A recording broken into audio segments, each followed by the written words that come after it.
Hey guys, what is up? It is the boy back with another video. Quickly, just following up on the planned attack that we had scouted out on 12 here, and we're just gonna take a look at the replay that we dropped down, and kind of see that long, like almost 20-minute video where I just kind of threw a bunch of thoughts down on how to attack this base. And we're gonna watch Mr. Evil here give it a shot.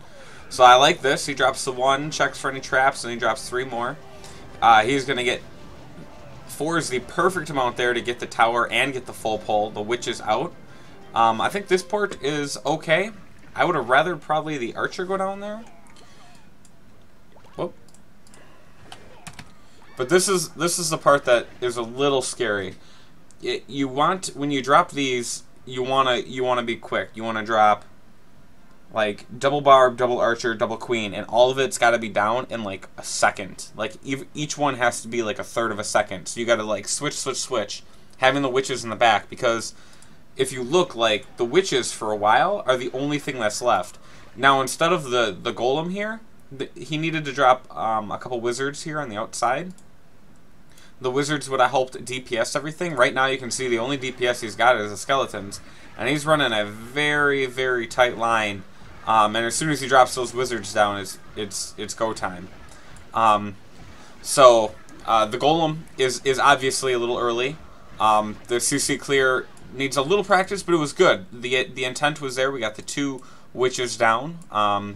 You know, it could have been a little bit cleaner, but all in all, it's not a bad attempt.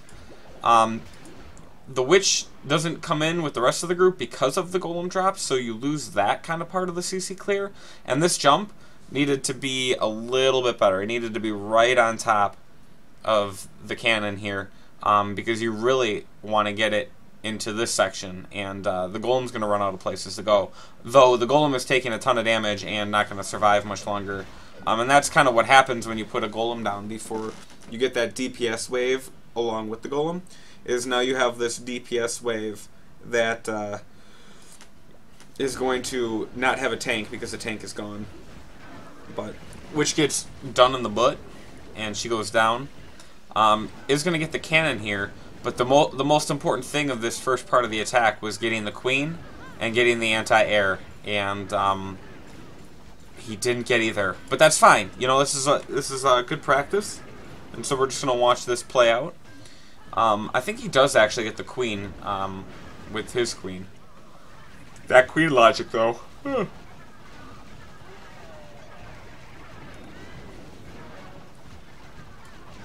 Pops his queen.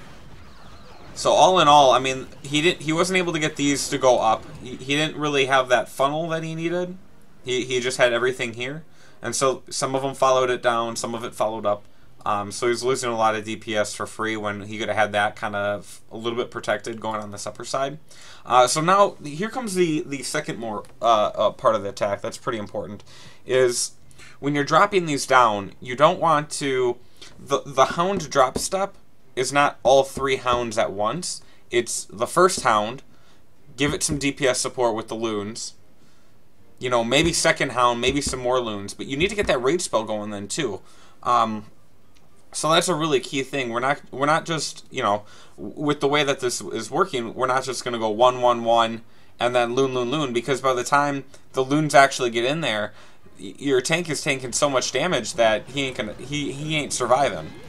And you can see here he's dropped the 3 hounds. These loons got a long way to go. He's still picking out the loons. Here, I mean, he could have dropped a rage spell too, but let's check. By the time the first one gets to...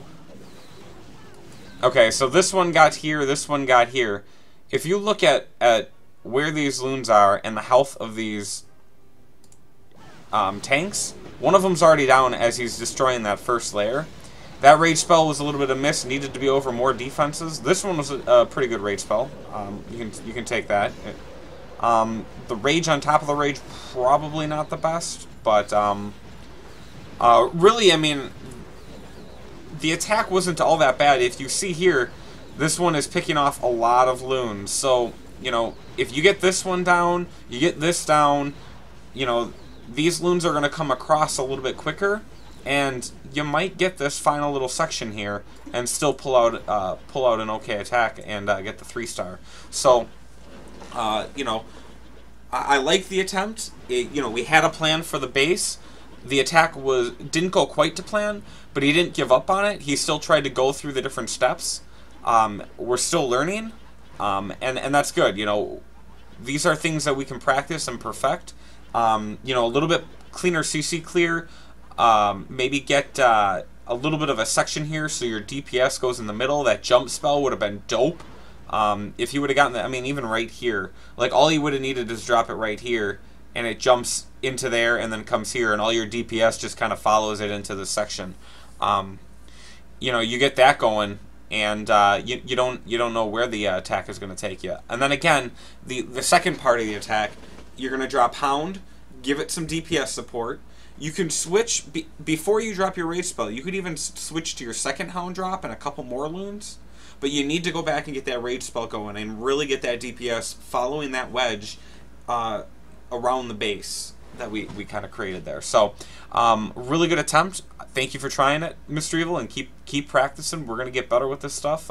Every time we try and we fail, we look at the replay, we figure out what we did wrong, what we could do better, and then we fix it for the future. So, I appreciate you throwing it out there, and you know, good stuff, first attempt, and let's take it to the next one and get a little bit better and hopefully get the 3 stars the next time. All right, guys, thanks for tuning in. Hope you found it informative. Peace.